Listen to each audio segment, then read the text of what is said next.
নিরামিষ দিনের জন্য পনির আইটেম একটি বিশেষ স্থান দখল করে আছে। আর সেই পনিরের রেসিপি যদি হয় অত্যন্ত সুস্বাদু, মুখরোচক, মুখে দিলেই মিলিয়ে যাচ্ছে, তাহলে তো কোনো কথাই নেই। কি বয়স্ক মানুষ, কি বাচ্চা মানুষ, সবাই কিন্তু চেয়ে চেয়ে খাবে। আর সেদিন কিন্তু আইটেমটা একটু বেশি করেই করতে হবে। সবাই এতটাই চেয়ে চেয়ে খাবে যে দেখবে সত্যি শেষের দিকে কিন্তু নিজের জন্যই থাকলো না। আজকে আমি পনিরের যে রেসিপিটা বানাচ্ছি, এটা অনেকে অনেক রকমভাবে বানিয়েছো। আমি যেভাবে বানাচ্ছি সেটা তোমরা দেখে নাও। আর যারা নতুন গৃহিণী, তারা এই রান্নাটা কিন্তু একেবারে শিখে নাও, নিয়ে শ্বশুরবাড়ির মানুষদের কিন্তু একেবারে তাক লাগিয়ে দেবে। তুমি সন্দেশ খাচ্ছ, এরকম ভাবে একবার বানিয়ে দেখো, বাড়ির সবাই চেটে পুটে খেয়ে নেবে। তাহলে বেশি কথা না বলে আজ পনিরটা নিয়ে কিভাবে কি করছি প্রতিটা স্টেপ কিন্তু তোমরা দেখতে থাকো, একটুও কিন্তু স্কিপ করো না। চলো এবার তাহলে আমরা রান্নাঘরের দিকে চলে যাই।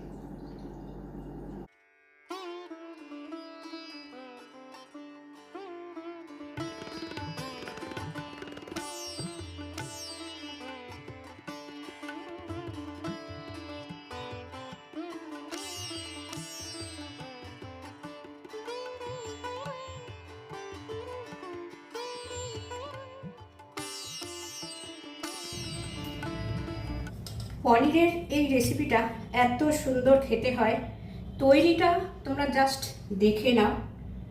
আমার কিছুই গোপন থাকবে না, পুরোটাই আমি দেখিয়ে দেবো কিভাবে করছি, তাহলে তোমাদের শিখতে সুবিধা হবে। অনেকে মনে করে যে অনেক কিছু দেখানো হয় না, অনেক কিছু চেপে রেখে দেখানো হয়, হয়তো হয়, কিন্তু আজকে এই পনিরের রেসিপিটা কিন্তু পুরোটাই দেখবে, একদম পুরোটাই পয়েন্ট টু পয়েন্ট কিন্তু দেখলে তোমাদের সুবিধা হবে। এইরকমভাবে একটা গ্রেটার নিয়ে প্রথমে পনিরটা গ্রেট করে নিচ্ছি। এটা আমি আজ যে পনির দিয়ে করছি, এটা কিন্তু ছানা দিয়েও খুবই ভালো হবে, তবে ছানাটাকে বেশি ভালো করে জল ঝরিয়ে নিতে হবে, একটুও জল থাকলে চলবে না। পুরো পনিরটা আমি গ্রেট করে নিই। আমার ইউটিউব পরিবারের সমস্ত প্রিয় বন্ধুদের আন্তরিক শুভেচ্ছা জানিয়ে আজকের ভিডিওটা শুরু করেছি। আশা করি তোমরা প্রত্যেকে খুব ভালো আছো, সুস্থ আছো। কুমকুমের রান্নায় আজ দেখছো, কি দেখছো আমি একটু বাদেই বলছি। পনিরের রেসিপি দেখছো, কিন্তু এটা কি রেসিপি দেখছো আমি ধীরে ধীরে বলতে থাকছি। গ্রেট করা হয়ে গেল। পনির ছিল 200 গ্রাম পনির। 1 টেবিল চামচ আমি ময়দা দিয়ে দিলাম। খুব একটা বেশি কিছু ইনগ্রিডিয়েন্টস লাগে না, ঘরে যা থাকে তাতেই হয়ে যায়। এটা মাথা পেতে 2 টেবিল চামচ হয়, কিন্তু আমি উঁচু করে 1.5 টেবিল চামচ দিলাম। দিয়ে দিচ্ছি লবণ। লবণটা এখন আন্দাজ করে দিতে হবে, তার কারণ পরেও লবণ লাগবে। এটা দিচ্ছি জয়িত্রী পাউডার, ঘরেই তৈরি করে রেখেছি জয়িত্রী পাউডার, সেটা আমি দিয়ে দিলাম।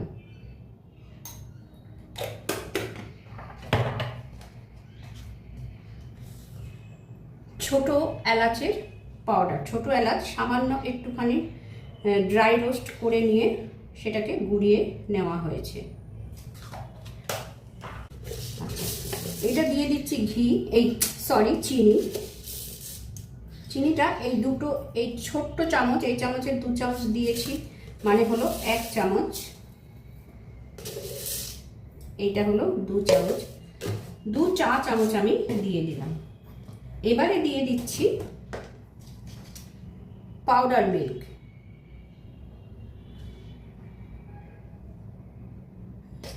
আজকে যেটা তৈরি করছি এটা হলো মালাই পনির কোফতা। দিয়ে দিলাম গোলমরিচ, দিয়ে এবার এটা বেশ ভালোভাবে মেখে নিতে হবে।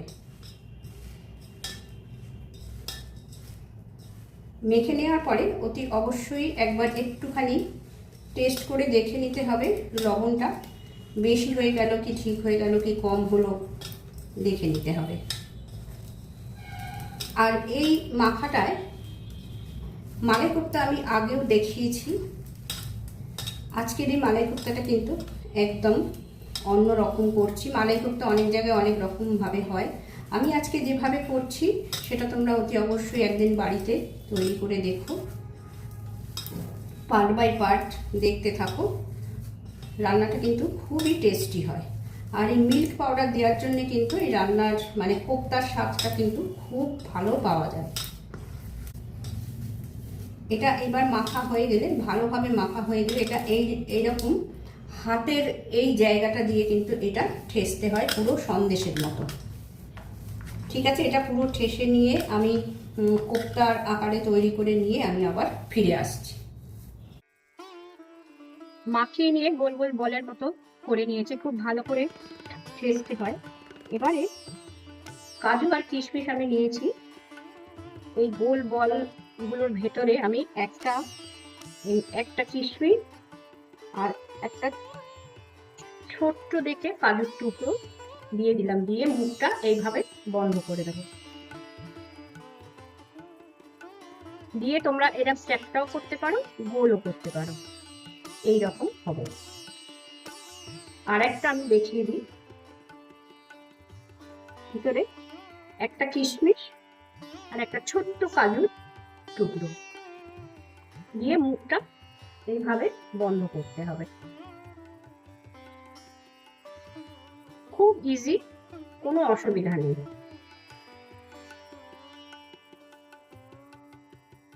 একটু সময় সাপেক্ষ রান্নাটা, কিন্তু খুব টেস্টি, খুব টেস্টি লাগে, খেতে ভীষণ ভালো লাগে। আর এই রান্নাটা কিন্তু একটু মিষ্টি মিষ্টি হয়।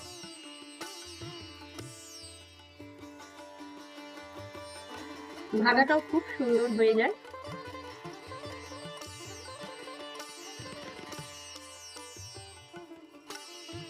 আমার আজকের এই রেসিপিটা যদি তোমাদের পছন্দ হয়, ভালো লাগে, পুরো রেসিপিটা দেখো, একটু স্কিপ করো না। যদি ভালো লাগে তাহলে কিন্তু বাড়িতে একবার ঠিক এইভাবে তৈরি করো। আর বাড়িতে আত্মীয় স্বজন বন্ধু বান্ধবের যদি আসে, যদি বাড়িতে কখনো কোনো গেট টুগেদার হয়, নিরামিষ আইটেমের মধ্যে এই আইটেমটা রাখতে পারো। পনিরের এই কোপ্তাটা কিন্তু ভীষণ টেস্টি, খুব ভালো লাগে। গোল করে গড়লে ভাজার সময় একটু বেশি তেল লাগে, পুরো কোপ্তাটা তেলের মধ্যে ভালো ভাজা হওয়ার জন্য। কিন্তু চ্যাপটা করে করলে কিন্তু একটু কম তেল হলে কিন্তু দু পিঠে খুব ভালো ভাজা হয়ে যায়। আর যেহেতু আর ময়দা কিন্তু বেশি মেশাবে না, ওই রকম 200 গ্রাম পনির বা ছানাতে 1 বড় টেবিল চামচ কিংবা আর একটুখানি মিশিয়ে নিতে পারো। তাই চ্যাপটা করে কোপ্তা করবে না গোল গোল করে বলের মতো করবে, সেটা কিন্তু সম্পূর্ণ তোমাদের তেল কতটা কি পরিমাণ দেবে তার উপরে নির্ভর করছে। রিফাইন্ড অয়েলের সাথে ঘি মিশিয়ে নিলে কোপ্তার টেস্ট কিন্তু অনেক সুন্দর হয়, তাই আমি একটু ঘি মিশিয়ে নিলাম। তোমরা যদি মনে করো ঘি মেশাতে পারো, নাও মেশাতে পারো।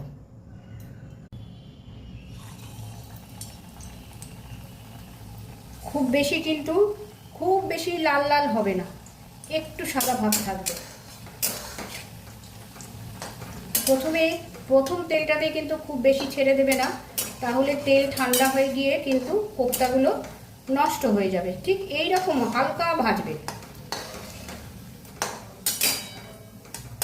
একদম ভাজা হয়ে গেছে, আমি তুলে নিচ্ছি।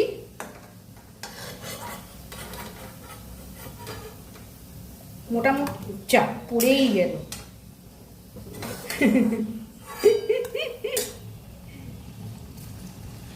প্রথমটায় 3টে দিয়েছিলাম, এবারে 5টা দিয়ে দিচ্ছি।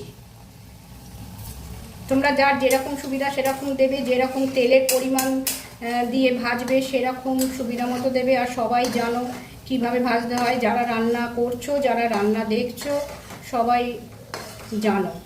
কিন্তু আমি শেখাচ্ছি যারা রান্না সবে শিখছো, নতুন বিয়ে হয়েছে, নতুন শ্বশুরবাড়িতে গেছো, নতুন গৃহবধূ, তাদের কিন্তু আমি শেখাচ্ছি।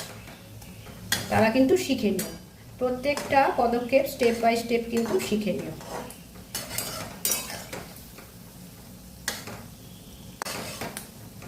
দেখো কি সুন্দর কোপ্তাগুলোর কালার হয়েছে। ঠিক এর থেকে আর বেশি লাল করার দরকার নেই,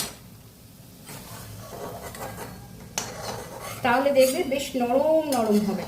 গ্যাসের ফ্লেমটা মাঝে মধ্যে বাড়িয়ে কমিয়ে কিন্তু ভাজবে। বেশিক্ষণ ধরে কমিয়ে রেখে দিলে কিন্তু তেল ঠান্ডা হয়ে গেলে কোপ্তাগুলো ভালো ভাজা হবে না। সব কটা কোপ্তা ভাজা হয়ে গেছে, দিয়ে দিলাম একটা শুকনো লঙ্কা ফাটিয়ে নিয়ে, গোটা জিরে, তেজপাতা,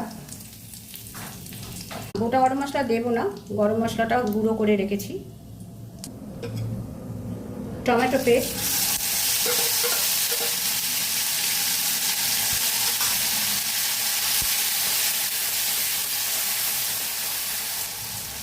টমেটোটা ভালোভাবে কষানো হয়ে গেছে। টমেটোটা কাঁচা গন্ধ চলে যাওয়ার পরে দিতে হবে। এই বাটনাটার মধ্যে আছে আদা, ধনে, জিরে একসাথে বেটে রাখা। আমি আর আলাদা করে দেখাইনি, কেন ভিডিওটা অনেক বড় হয়ে যাবে, তাহলে একই কোপ্তা তৈরি দুটা দেখাতে হয়েছে। এতে কিন্তু কোনো হলুদ পড়বে না। একটু লবণ দিয়ে দিলাম, অল্প করে প্রথমটা দিলাম। এবার এই মশলাটাও কষানো হয়ে গেছে, এবারে দিয়ে দিচ্ছি একটু কাজু গুঁড়িয়ে রেখেছি, সেই কাজু গুঁড়োটা দিয়ে দিলাম। কাজু পেস্ট করেও দিতে পারো, আমার কাজুটা আমি গুঁড়িয়ে রেখে দিই, সেইটাই আমি দিয়ে দিলাম। এবার এটাও একটু ভালো করে কষানো হবে, কাজুর একটা কাঁচা গন্ধ চলে যাওয়া অবধি। একই সাথে দিয়ে দিচ্ছি একটু চিনি। যারা চিনি খাবে না তারা গুড় দিতে পারো, রান্নাটা কিন্তু একটু মিষ্টি মিষ্টি হবে। তেল ছেড়ে দিয়েছে, দিয়ে দিলাম একটু গরম জল।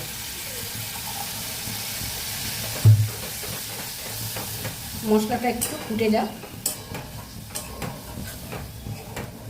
তারপরে এখানে একটা মেন ইনগ্রিডিয়েন্টস এখনো দেওয়া বাকি আছে, সেইটা দেবো। তোমরা স্কিপ করো না, অপেক্ষা করো, দেখতে পাবে সেই মেন ইনগ্রিডিয়েন্টসটা কি। এখন দিয়ে দিলাম ছানার কোপ্তাগুলো, এটা দিয়ে কিন্তু বেশিক্ষণ ফোটানো যাবে না। এইবার দিয়ে দিলাম সেই মেন ইনগ্রিডিয়েন্টসটা, এটা দিলাম দুধ। দুধটা কিন্তু অতি অবশ্যই এখানে দিতে হবে। আর দুধটা দেওয়ার সময় কিন্তু গ্যাসের ফ্লেমটা কমিয়ে দিতে হবে। আমি এই ছোট্ট চামচ হাতাটা দিয়ে কিন্তু আমি দুধটা দিলাম, 4 হাতা দুধ দিলাম। আর দুধ দেওয়ার জন্য কিন্তু লবণ, মিষ্টি, ঝাল সব কিন্তু একটু বেশি পরিমাণ দিতে হয়। লিকুইড দুধ যদি বাড়িতে না থাকে তাহলে পাউডার মিল্কও গুলে নিয়ে তোমরা দিতে পারো। এটা আর বেশিক্ষণ ফুটবে না, আমি জাস্ট একটু টেস্ট করে নেব। একটু ঘি,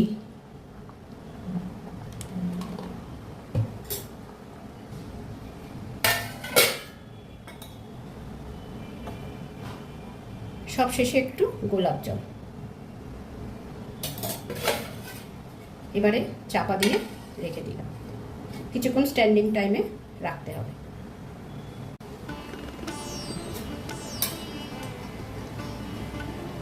আহা, এইরকম একটা কোপ্তা থাকলে নিরামিষ পদের মধ্যে জমে একেবারে ক্ষীর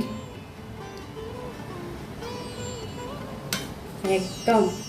ফ্রাইড রাইসের সাথে বলো, এমনি সাদা ভাতের সাথে তো ভালোই লাগবে, লুচি, পরোটা, নান, যে কোনো কিছুর সাথেই ভালো লাগবে। ঘি ভাত, সাদা ভাত, পোলাও, ফ্রাইড রাইস, সব কিছুর সাথে এই ধরনের পনিরের নিরামিষ আইটেম, এই ধরনের পনিরের মালাই কোপ্তা কিন্তু দারুণ লাগবে। চলো, আজকের রেসিপিটা যদি তোমাদের ভালো লাগে তাহলে একদিন অতি অবশ্যই বাড়িতে তৈরি করো, আর আমাকে কিন্তু খুব সুন্দর কমেন্ট করে জানাবে যে কেমন তৈরি হয়েছে। তাহলে আজকের এই রেসিপিটা এই পর্যন্ত, আজকের ভিডিও এই পর্যন্তই। পরের দিন চলে আসছি আবার নতুন কোনো রেসিপি নিয়ে তোমাদের সাথে দেখা করতে। সবাই ভালো থেকো, সুস্থ থেকো, আনন্দে থেকো। ধন্যবাদ।